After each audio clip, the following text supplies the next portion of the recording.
Bonjour Nocmist, Bonjour Gilles. merci de me recevoir sur ton stand. Il n'y a pas de souci. Alors quand es-tu tombé dans la pop culture? À quel âge? C'est-à-dire Le fantastique, la fantasy, la science-fiction, l'horreur. j'étais au collège, hein. J'étais avoir 14-15 ans, peut-être 13. Ouais, par là. Tu as commencé avec quel dessin animé, film? Ah, les mangas. C'était très girly, hein. J'ai commencé avec Chocolat et Vanilla et ben là c'est beaucoup moins girly, c'était City Hunter. Avec Cat Size et compagnie. D'accord. Ouais, c'était mon gros kiff. C'était sur Midi les Zouzous. T'as un style de manga préféré? Alors, faut savoir que j'étais très manga, fut une époque. Maintenant, c'est devenu trop cher et j'ai passé un petit peu à côté par rapport au bouquin. Je passe ma vie à écrire. Après, le style en particulier, non. En fait, je regardais tout. Il n'y avait pas de souci. Ça pouvait partir sur du shoujo, du shonen ani, du yaoi. J'avoue que j'ai eu une grosse période yaoi. D'accord. Et ouais, non. Ça a passé de l'animé au film animé, au film tout court, au drama et compagnie. Ouais, la pop japonaise, la pop culture japonaise et ensuite coréenne. J'avoue que je suis passée aussi sur la K-pop. De visual kei, je suis partie sur K-pop. J'écoute toujours, hein. C'est très varié. La musique, c'est bien. Quand as-tu décidé d'écrire? Est-ce que tu écrivais déjà? J'ai commencé à 17 ans. À 17 ans précisément, c'est dans ma classe. Il y avait une fille, ouais, on était deux. J'étais dans une classe de garçons. Et du coup, elle écrivait. Et j'avoue que le prof, enfin la professeure, elle était souvent derrière et tout. Je me suis dit, ah, j'aimerais bien aussi. Et bon, j'ai compris que non. Du coup, mais j'ai quand même commencé à écrire et j'ai jamais réussi à m'arrêter. Tout simplement. C'est pas une passion. Enfin, au début, c'était une passion. Maintenant, c'est devenu clairement une vocation. Faut que je le fasse. Peux-tu nous présenter tes livres? On va essayer. Donc du coup, ça c'est Le Cordonnier. En maison d'édition, c'est chez Octokyle Édition. Donc c'est une revisite des Souliers Rouges de Andersen. Donc on va partir sur du conte horrifique, entre parenthèses, parce que bon, il n'y a pas de possédé. Bien que, si, il y a du possédé. Si. Je dis des bêtises. Et on va partir sur un personnage, donc Sergei, qui a un souci avec les danseurs de talent et orgueilleux. Du coup, il veut les tuer. Et ouais, donc on va partir sur un criminel, un criminel clairement, qui a une vie pourrie. Hein. Et ouais, on va partir sur du drame et sur de la tragédie clairement. Là, on va partir encore sur des contre-visités. Donc là, on fait d'écume la petite sirène. On va pas partir dans l'océan, hein, on va rester sur terre. Donc ça va être une romance, donc avec deux garçons. Et on va parler de Triton un peu terrifiant, maléfique, qui va essayer de lui redonner la mémoire parce que l'un des personnages est amnésique. Il ne sait plus trop ce qui s'est passé dans sa vie. Mais ça va revenir d'un coup et ça va être violent. Donc là, on va partir sur le préquel de Cendrillon, donc la belle-mère de Cendrillon. Donc comment elle est devenue acariâtre et cruelle, en fait, hein, clairement. On va partir sur une Alina autrice qui a un grand rêve, une personne très rêveuse et tout. Et on va finir avec quelqu'un de très froid, très distant et dont le cœur sera brisé. Hein, clairement, le rêve du ver pilé, on comprend ce que c'est. Et ici, on va partir sur une homoromance aussi. Je ne sais pas comment je la tiens. Hop là. Donc il y en a deux autres derrière que je n'ai pas encore écrit. Ça va être du feel good et du boys love. Hein. Donc on va partir sur une relation garçon-garçon, encore une fois. Enfin garçon-homme d'ailleurs, parce qu'il y a un des personnages à 21 ans, l'autre 33 ans. Et on va partir sur un problème de confiance en soi. Donc l'un est très très beau.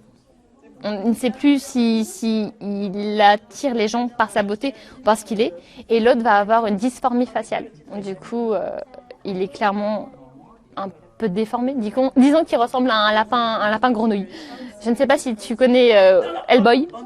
Oui. Abraham. Voilà, il va ressembler plus à Abraham. et du coup, ils vont avoir une romance entre eux. Donc du coup, ça va vraiment partir de ça et ça va continuer en tranche d'âge. Donc le prochain tome, on va partir sur quelque chose de plus adulte. Bah, d'ailleurs, c'est déjà un peu le cas, mais on va partir sur des personnages qui auront 28-30 ans par là, et le troisième tome, ça va partir sur du 40-50 ans. D'où te vient toute cette inspiration? Bonne question. C'est une très très bonne question. Je ne sais pas, j'ai toujours été très très créative quand j'étais enfant. Du coup, j'aime beaucoup les musées, le théâtre, l'opéra, la musique de tous les genres, hein, classique, rap, compagnie. Hein. Et lire, c'est vrai que ça m'est venu plus tard. J'avoue que j'étais vraiment coincée sur les mangas, les dramas et tout ça. Et quand tu écris, tu écoutes quoi comme musique? Tout. Alors, j'avoue que je suis souvent sur Chopin, Nocturne, Silence de Beethoven et tout. C'est vraiment des sons, qu'il me faut des sons. Après, quand c'est parlé, j'avoue que des fois, si c'est parlé en français, je me mets à chanter. Me mettre à chanter quand j'écris, c'est pas fabuleux. Et après, sinon, c'est vraiment des musiques anglaises ou coréennes. Des fois japonaises, ça revient. Ouais. Plutôt Kanan Wakeshima, Nana Kitade et compagnie. Ouais, je suis plutôt les compagnies. Ouais, après, j'aime bien Gact et The Gazette aussi. Pourquoi Nocmist? Nocturne et mystérieux. Non, en fait, l'histoire, c'est simple, c'est que j'avais 21 ans, ma vie, elle se cassait la gueule, clairement. Et après plusieurs conflits, j'ai décidé de sortir. Il s'est mis à pleuvoir et j'ai vu un chat tout noir. Et il est passé devant moi et à ce moment-là, j'ai eu de la pensée, et si je me lançais réellement dans l'écriture, est-ce que je vais avoir une vie un peu plus agréable? Non, pas hyper agréable. Enfin, en fait, c'est toujours galère. Hein. On est toujours dans les galères, mais déjà, il y a plus de positif. Je peux parler avec des gens, il y a des communautés, je peux discuter de ce que j'aime avec des gens qui aiment ça aussi. Donc c'est cool. Donc c'est pas dans la vie quotidienne, c'est sur les réseaux et compagnie, hein, c'est clair. Mais voilà, Nocmist, c'est vraiment venu de ce chat noir qui est passé devant moi quand il pleuvait, quand j'étais au bout de ma vie, hein, clairement. Hein. Il y a eu plein de périodes comme ça, tout au long de mes 21 à maintenant. Comme je disais à la dame qui était passée tout à l'heure, quand je me suis lancée dans l'auto-édition, j'avais 28 ans, donc c'était l'année dernière. C'était juste un ras-le-bol. J'en avais juste marre de me faire refouler, c'est ça, clairement, oui. J'en avais marre de me faire refouler sans arrêt, alors qu'on me disait « Ah, c'est bien, c'est cool. » Oui, c'est bien, c'est cool, mais je préfère être évitée. Et bon, bref, dans la vie de quotidien, c'était pas forcément simple non plus. Les boulots que je faisais, c'était pas évident. Et j'aimais pas le faire, surtout. Du coup, moi, j'avoue que je suis une rêveuse et j'avais le rêve de pouvoir vivre de mes romans, quoi. Tu préfères l'auto-édition alors? Les deux me conviennent. Les deux me conviennent. Quand on a un bon éditeur, franchement, c'est cool. Quand on peut parler avec lui, quand on peut discuter de la couverture, du synopsis, de ce qu'on va mettre à l'intérieur du bouquin et tout, c'est cool. C'est cool d'avoir un lien constant avec l'éditeur, en fait. Et qu'ils ne nous prennent pas de haut ou quoi que ce soit. Enfin, en général, là, l'éditrice, je sais qu'elle est autrice aussi. Donc, du coup, elle sait ce qu'on a passé aussi. Qu'est-ce que tu aurais à dire aux personnes qui traversent à peu près ce que tu as vécu là, avec le chat noir là? Ah, de manière, pour pas sombrer, faut se faire confiance à soi-même, en fait. Faut vraiment, enfin, la première personne qui est avec nous, c'est nous-mêmes. Malheureusement, on peut pas s'accrocher à qui que ce soit et tout. Et moi, j'avoue que il me fallait quelqu'un. Du coup, j'ai créé ce personnage du chat.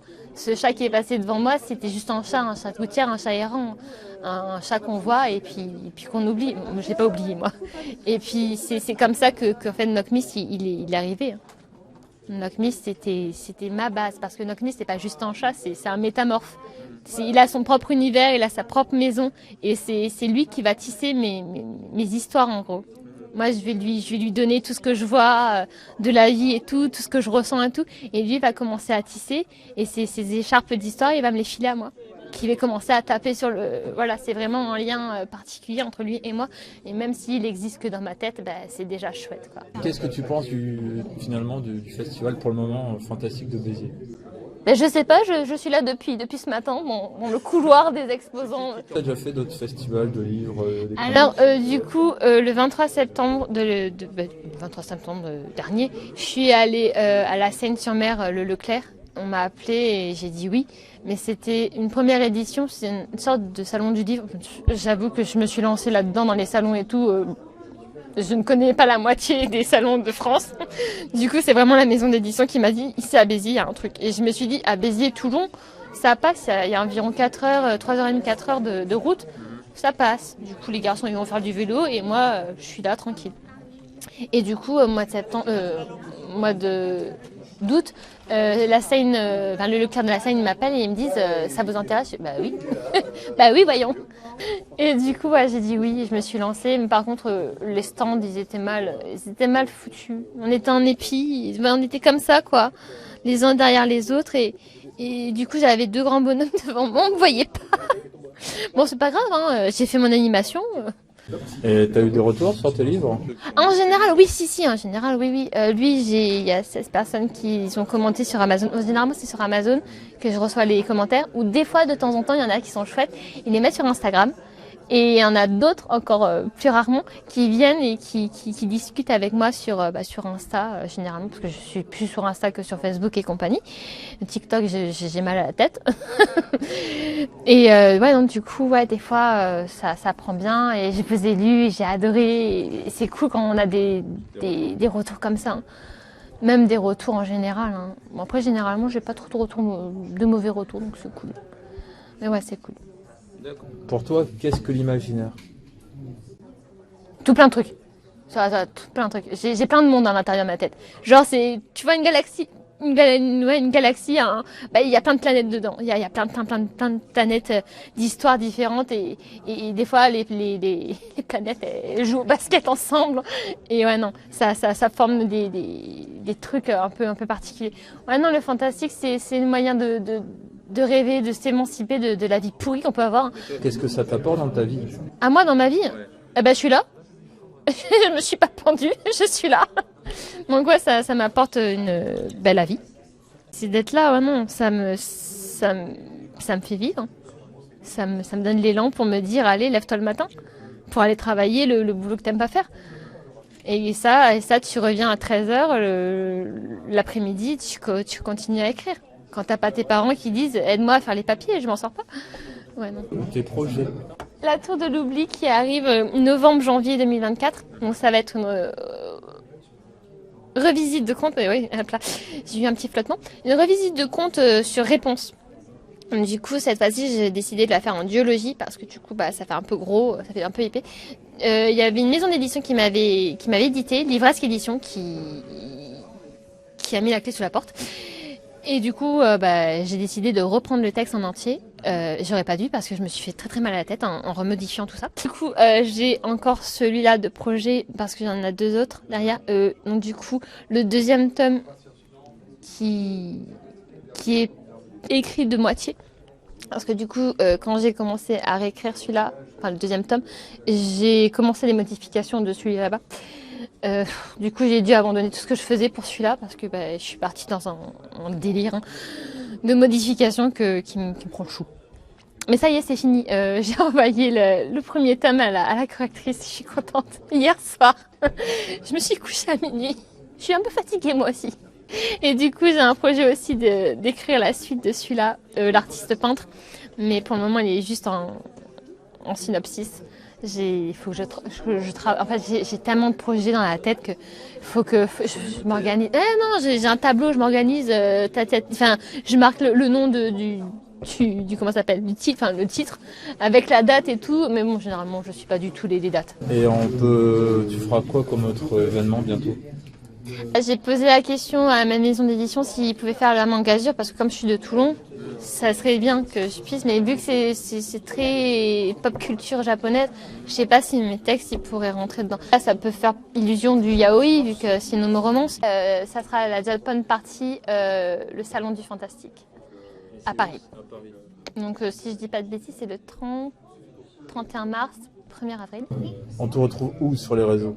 Alors sur TikTok, Instagram, Amazon.